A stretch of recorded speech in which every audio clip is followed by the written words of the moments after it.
Hi, I'm Angela. Welcome back to Axe Root Homestead. I've gotten a lot of questions when I've shown glimpses of our ponds on my social media channels, and so I thought today we would do a little video about what our ponds are here for, how we installed them, and how easy it is so you can make one too. In New Jersey, we are considered a very wet climate. We usually have a lot of water. Well, a couple of months went by where we had no rain. All of the growth that you see here, Russian olive, cedar trees, naturally existing shrubs, even though they have massive root networks, they were not able to reach water within the soil, and they started to wilt, and some even died.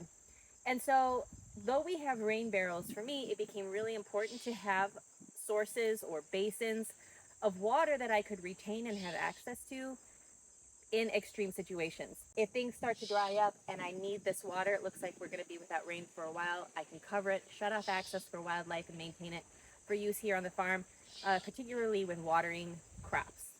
Okay, so here on the farm we have 3 man-made ponds. None of them are very big at all. We have 2 types of ponds. 2 of the 3 ponds that we have are simply just retention ponds. They're just little basins of water that retain moisture from rainfall until we might need it. The other pond, the third one, is a catchment pond. A catchment pond is different from a retaining pond in that water flow might come down a hill or through a drainage ditch or even into a swale, from a swale, pool into the catchment pond, and it will hold water and slow it down so it can spread and release and slowly drain over time, rather than create a massive gush of water all at once. This pond here, as I mentioned before, is a retention pond. So when it rains, that's simply how it's filled. It holds the water. Anytime you have prolonged water in a static setting for a period of time, you are going to end up creating a space for algae, especially if it has exposure to sunlight. So one thing that we did with our ponds is make sure to choose locations that were in dappled sunlight. This would allow us to use our oxygenating plants, and we'll get to that in a second, to still continue to thrive without creating so much sunshine and heat that it's really generating a lot of algae buildup.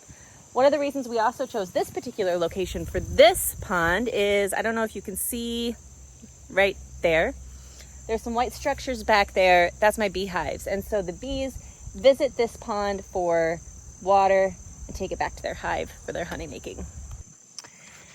This pond, like I said, isn't very deep. It's 3.5 feet deep because we have fish and we need to get below the frost line. So the fish overwinter in there successfully. They have no issue. They've been in there several seasons now. We dug the retention pond in a more organic shape just so it was more natural looking. And then what I did is lay pond liner. This is the material that I use to line the pond. It's Firestone pond liner. This is 45 mil is the measurement, so it's not going to tear, get poked, or rip, and then drain your entire pond, and then you have to start over. So it's a little bit more expensive, but splurge and get the good stuff so you don't have to redo your pond. After the pond liner was in, we had our shape all figured out and dug. I went around the edges with this stuff, which is called rock on a roll, and it creates just more of a decorative edging, so it looks like rock. It doesn't go all the way to the bottom of the pond, it just goes around the edge work. And then to keep everything in place, you can see in that corner there, I haven't put rocks yet. You can see the pond liner topped by the rock on a roll. That's where we have rocks. And so I wanted something that was going to be a little bit more natural and organic. So we've got some gravel that's mixed in over there, some different natural rocks from the property, and then we used some extra landscaping stone that we had out front for more of a ledge. To prevent algae buildup, you need either a pump.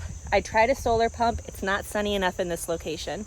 Or you need oxygenating plants. We have goldfish, we have snails, and then I use duckweed and hornwort, water lily, and water hyacinth. But we use all of those plants and they work together to create bubbles and oxygen, which feeds the fish and keeps the water algae free. The other thing that we do is on the bottom of the pond are egg rock. If you've ever felt rocks that have been submerged in water for a long time and have sort of that slimy algae feel, that's all beneficial and actually releases releases bubbles and oxygen into the water as well. Through all of these elements, the snails, the fish, and all those plants and the rocks, the water is clean. I'll show you. So here's our duckweed.